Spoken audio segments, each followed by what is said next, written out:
من أصبهان إلى الشام، ثم إلى الموصل، بعدها إلى نصيبين، ثم إلى عمورية، ينتهي به الحال في أحضان الإسلام. تلك الحقيقة التي ترك من أجلها ثراء والده الدهقان.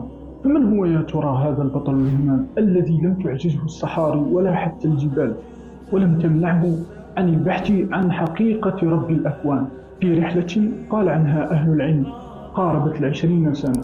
جهزوا أمتعتكم، شدوا الرحال، وراءنا سفر كثير مع قصة بطلنا اليوم. يلا نبدأ على بركة الله.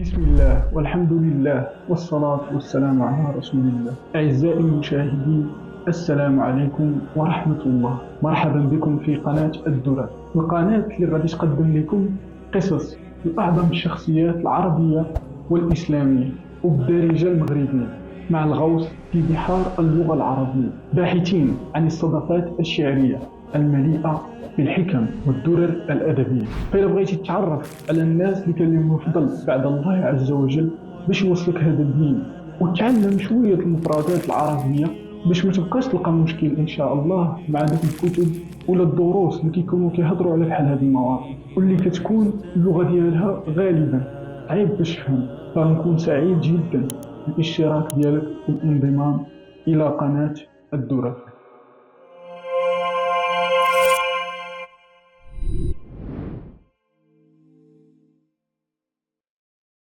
بطل اليوم جانا من بلاد فارس. بلاد فارس كانوا كيقولوها على واحد المنطقة اللي ولات حاليا جزء منها هو إيران، وجزء آخر كيمتد حتى لأفغانستان. هذه المنطقة اللي غيفتحوها المسلمين فيما بعد، وغينبع منها الكثير من المؤمنين اللي ما تشدهمش في الإيمان وفي العلم في الدين وفي الدنيا. وهذه واحد الخاصية عجيبة ديال الإسلام، لكل ما دخل شي منطقة من أرض الله إلا وجبد منها العجب العجاب من الطاقات والعبقريات اللي كانت مخبية، وخاصها غير البيئة المناسبة باش تنمو وتنبت. فجاء الإسلام كالغيث على الأرض البور، بداو كيبانوا الفلاسفة المسلمون والأطباء المسلمون والمخترعون المسلمون والفقهاء وعلماء الرياضة ماشي جري وتنقاز داكشي اللي كنعرف، لا، الرياضة يعني الرياضيات اللي كنقولوا حنا حاليا، اللي ما عرفش منين جات. كتب ديال العرب في جهة وحنا في جهة، ما علينا. إلا قلت لك غزوة الخندق، كل أول شخص غادي يجي في بالك، إلا ما جا في بالك حتى شي واحد، راه هادشي علاش درنا هاد القناة، باش تشارك، باش تولي توصل لحلقات جديدة، تعرف شوية على الأجداد ديالك والناس اللي وصلوا لهاد الدين. ساهل ما هزيتي سيف، ما سافرتي على حديث. أما بالنسبة للناس اللي جا في بالهم شي شخص، راني ما كنقصدش علي رضي الله عنه ولا زيد بن حارثة، اللي حتى هما كان لهم واحد الدور كبير وواحد البطولات في هذا الموقع العظيم، ولكن راني كنقصد الشخص اللي إلا ما كانش بعد الله عز وجل ما كانتش هذه الغزوة غتسمى بغزوة الخندق. هذاك سلمان الفارسي، الشاب اللي تنقل بين البلدان والأديان باحثا عن حقيقة رب الأكوان، وخلى الثراء ديال والديه الدهقان. نعم، سلمان، الشاب اللي جانا من أصبهان اللي كتسمى أصفهان حاليا، وهي من أكبر المدن إيران. فكيفاش غادي يسخر الله عز وجل باش يخرج المسلمين من رحى الحرب؟ كيف ما كتجبد الشعرة من العجين. وكيفاش غادي يكون مع المسلمين في هذا الغزو؟ والمسلمين مازال ما فتحوا بلاد فارس وباقين في البدايات ديالهم. داكشي اللي غادي يحكي لينا سلمان براسو وهو جالس تحت واحد الشجرة قدام الدار ديالو في المدائن. اي والله نجلسوا حتى حنا نتصنتوا ليه كيحكي القصه ديالو. دابا سلمان كيحكي باللغه العربيه، ولكن انا نحاول نترجم لكم داكشي اللي كيقول بالدارجه، وغنحاول نخلي لكم دوك الكلمات اللي صعاب نشرحهم لكم. هذا هو الهدف من القناه ومع الدين، واخا الدارجه كتجي شويه ممله، الناس اللي كيفهموا العربيه غير يسمحوا لنا صراحه.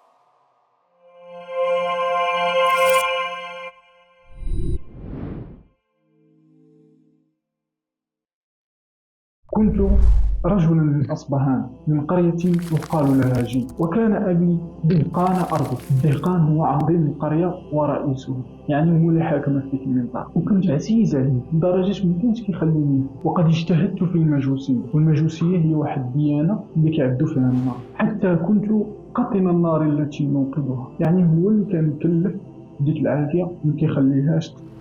الحمد لله على نعمة الإسلام. عافية كيبقى يشعل هو وفي الآخر كيعبد نهار. وكان عند الوالد ديالي واحد الضيعة، فما كانش مسالي واحد النهار وصيفطني نقضي ليه بعض الأغراض فيه. وفي الطريق ديالي دزت على واحد الكنيسة، فسمعت واحد الأصوات اللي غريبة اللي ما عمرني ما سمعت بحالها، حيت هو ما كانش كيخلي الوالد ديالو. فجاني الفضول وقلت ندخل نشوف شنو كيدير. فعجبتني الصلاة ديالو وقلت مع راسي هاد الدين احسن من داكشي اللي كان. وبقيت جالس وما حسيتش بالوقت حتى غربت الشمس. وصدقت ما قضيت داكشي اللي رسمنا عليه الوالد ديالي. ما رجعت للدار حتى بعث في اثر، يعني رسل لي قلب عليه. وكنت سولت النصارى على الاصل ديال الدين ديالو فقالوا لي الشام. ملي رجعت عند الوالد ديالي وحكيت ليه اللي وقع وقلت لي بلي راه الدين ديالهم جاني احسن من الدين ديالنا، جعل في رجلي حديدا وحبسني. فارسلت الى النصارى وقلت لهم بلي راني دخلت في الدين ديالهم، وإلا جا شي راكب من الشام يعلموني باش نمشي معاه. الراكب هو مجموعة من الناس عندهم نفس الوجه، يعني غادي نفس الله. داكشي اللي كان غير جا الوفد ديال النصارى، هرست الحديد ومشيت معاه. ملي وصلت للشام سولت على العالم ديالو، هما يقولوا لي هو الأسقف مول الكنيسة. والأسقف هو رتبة دينية في المسيحية، وغالبا كيكون هو رئيس الكنيسة. مشيت عنده وحكيت ليه داكشي اللي وقع لي، وبقيت عنده قدام كنتعلم وكنصلي. ولكن هذاك الاسقف ما كانش مزيان، كياخذ الصدقات من عند الناس وكيمشي يخزنهم لراسو. وانا غير راجل غريب على ديك المنطقه، يعني واخا نقول لهم بلي راه هاد السيد مزيان وراه كيشفر لكم برزقكم، ما كاينش اللي غادي يتيقنوا، كيتيقوا هو. بقيت ساكت وخدام وخليته حتى مات. وملي بغاو يدفنوه قلت لهم اجي نوريكم واش كيسوى هذا الاسقف ديالكم.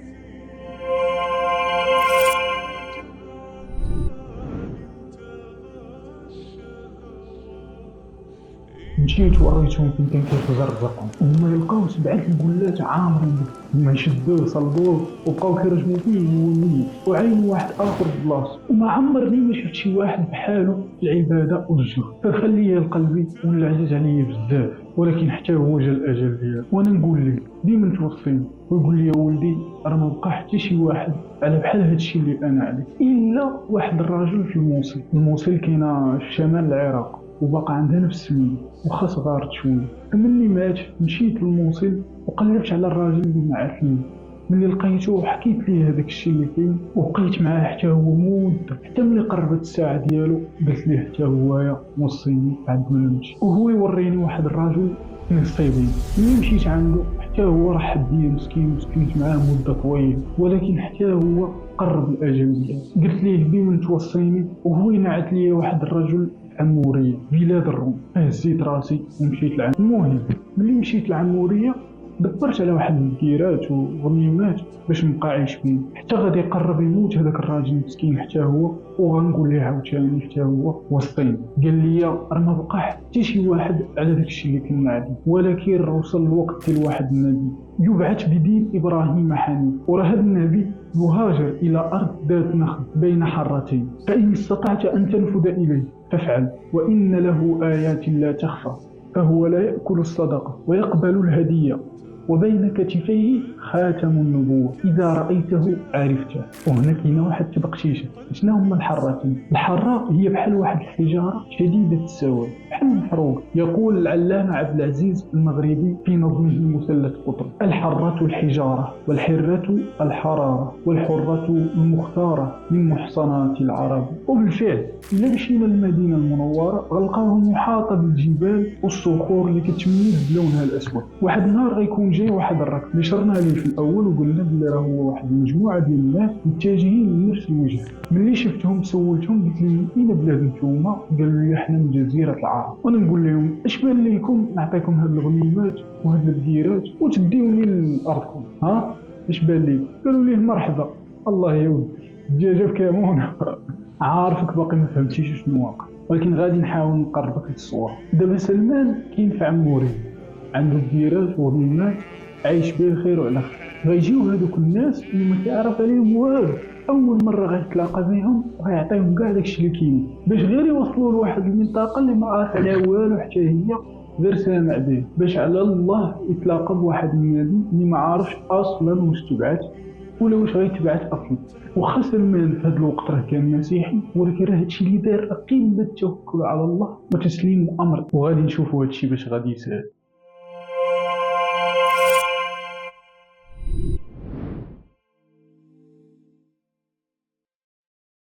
نرجعوا نتصنتوا لسلمى. فداوني معاهم، غير وصلنا لواحد المنطقة اللي كيقول لها وادي القرى، غدروا بيا ورجعوني عاد عندهم وباعوني لواحد اليهود. هذاك اليهودي اللي داني المنطقة ديالو بان فيها ندخل كثير، فقلت واقيلا هي هذه المنطقة اللي كنقلب عليها، ولكن صدقات ماشي هي. فبقيت مع هذاك اليهودي خدام عنده، حتى لواحد النهار غادي يجي واحد اليهودي من بني قريظة فابتاعني منه، يعني شراني ماشي باعني بالدارجه ديالو. ملي كنا داخلين المدينه بان لي داك الوصف اللي عطاني الرجل اللي في عموريه بالضبط. فبقيت مع هذاك اليهودي خدام معاه في النخل، حتى لواحد النهار غنكون طالع فوق واحد النخله وغيجي عنده واحد ولد عمه حتى هو يهودي، وانا سمعو كيقول لي قاتل الله بني قينة انهم ليتقاسفون على رجل بقباء قادم من مكه يزعمون انه نبي. شكون هما بني قيلة؟ بني قيلة هما الاوس والخزرج، حيت كانت شي ديالهم سميتها قيلة، وداك الشيء تسموا بني قيلة. اما يتقاسفون هي يتنافسون، حيت الانصار ملي جا الرسول صلى الله عليه وسلم للمدينه بداو كيتنافسوا شكون اللي غادي يصادفوا عنه. سلمان قال ملي سمعت هذاك الشيء اللي قال اخذني العروه فرجفت النخل، يعني بدات كتزعزع حتى كنت غنطيح فوق السيد ديالي. ها كلمه جديده عاوتاني، العروه هي الرعد قفقيف الرعشه اللي عجباتك عقل عليه. نزلت بالزربه كنقول ماذا تقول؟ ما الخبر؟ فرفع سيدي يده ولكزني لكزة شديدة، يعني جبدها معاه بواحد الطرفات. قال لي اش دخلك انت فهادشي؟ انت غير عبد دير تخدم. كملت الخدمه ديالي، وفي العشيه هزيت واحد البركه ومشيت عند الرسول صلى الله عليه وسلم والاصحاب ديالو. فغير وصلت عندهم قلت لي انكم اهل حاجه وغربه، وقد كان عندي طعام نذرته للصدقه، فلما ذكر لي مكانكم رايتكم احق الناس به فجئتكم به. الحاجه اللي تقدر تكون هنا غامضه هي نذرته، وكتعني اخذت عهد على راسي انني نخرج صدقه. قال تعالى يوفون بالنذر ويخافون يوما كان شره مستطيرا. مثلا انني نوضع على راسي واحد العهد، الا شافني الله من شي مرض ولا شي حاجه غادي نواظب على صيام الاثنين والخميس. كذلك سلمان ربما عاهد راسو انه اذا تلاقى مع الرسول صلى الله عليه وسلم غيخرج داك الشي صدقه. المهم حطيت ديك البركه. الرسول صلى الله عليه وسلم قال لاصحابه قولوا بسم الله، وهو ما حطش يده في الشيء، وانا نقول مع راسي هذه والله واحدة إنه لا يأكل الصدقة. رجعت بحالي وعدت إلى الرسول صلى الله عليه وسلم في الغداة، يعني الفترة الصباحية بعد الفجر، أحمل طعاما وقلت له عليه الصلاة والسلام إني رأيتك لا تأكل الصدقة، وقد كان عندي شيء أحب أن أكرمك به هدية. حطيت داك الشيء قدامي فقال لأصحابه كلوا بسم الله وكلا معاه.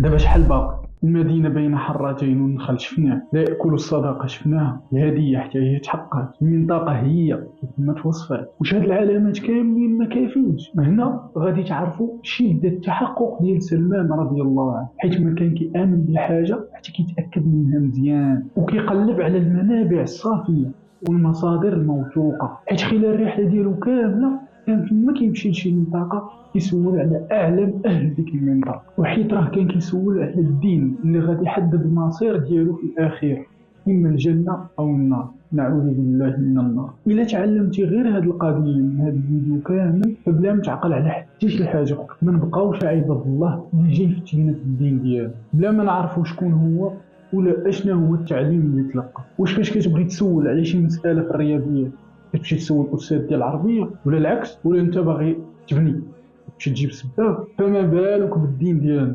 نبداو نتصنتوا اللي مهندس اللي قاري اقتصاد، تقول شي واحد جاب شي فكرة ما أنزل الله بها من سلطان في الدين، منين جبتي هذا الكلام؟ يقول لك راه سمعته من واحد الدكتور في علم النفس، ولكن تبارك الله راه متمكن. كتقول ليه واش حافظ القرآن؟ كيقول لك لا، هادشي ما سولنا على فقه لا لغة عربية لا حديث، سولنا غير على القرآن اللي إلا ما كانش الإنسان حافظه لا يرقى أن يسمى طالب علم. وكتلقى الناس كتسمع ليه وتدير بكلامه ويستفتونه في أمور دين.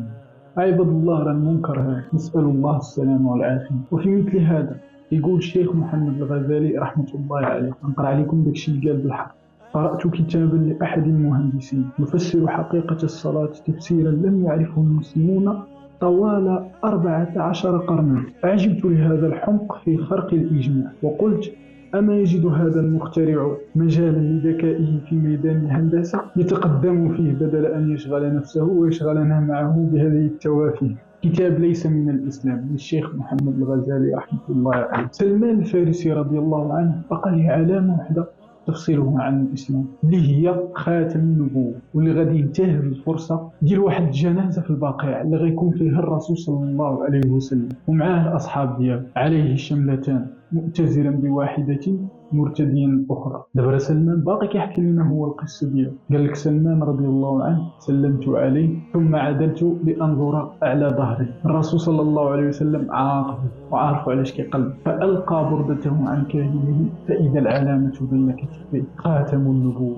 كما وصفه لي صاحبي، فأكببت عليه أقبله وأبكي، ثم دعاني صلى الله عليه وسلم فجلست بين يديه وحكيت لي القصة ديالي كيف ما حكيت لكم دابا. فالرسول صلى الله عليه وسلم أحب أن يسمع أصحابه أن خبره معروف عند رهبان النصارى، أنهم عارفين أنه سيبعث من كتابهم قبل أن يبعث. فأسلم سلمان، قال له الرسول صلى الله عليه وسلم أنه يحكي القصة ديالو للأصحاب الرسول صلى الله عليه وسلم باش يبين لهم الرسول صلى الله عليه وسلم أنه نعم أنتم عانيتم وخرجتم من دياركم وسلبتم أموالكم وخليتوا كاع داك الشيء اللي كتملكوا، ولكن فيكم رسول الله ترونه رأي العين وعارفين شكون هو والنسب ديالو وصدقه وأمانته، فيسهل عليكم الإيمان به ومساندته. وها هو سلمان خلى النعيم والراحة في دارهم أصبهان، سافر للشام باش يتعلم المسيحية، مات السيد اللي كان كيعلم، ومشى للموصل، مات الراجل اللي كان كيعلمه في الموصل، ووصاه بواحد العابد في عمورية. من وراء العابد ديال عمورية غادي يوصيه أنه يقلب على الرسول صلى الله عليه وسلم، غيتيق في واحد الجماعة ديال العرب غيعطيهم كاع رزقه، ولكن غادي يغدروا به وغيرجعوا حد وغيبيعوه لليهود. من ولد الدهقان العبد، مع ذلك بقى متشبت بالامل وتيق في الله. العلماء كيقولوا ان هذه الرحله دامت تقريبا 20 سنه، عاش فيها سلمان انواع العذاب والغدر والخيانه، وقطع الصحاري والجبال ولكن ما استسلمش، توصل للهدف ديالو.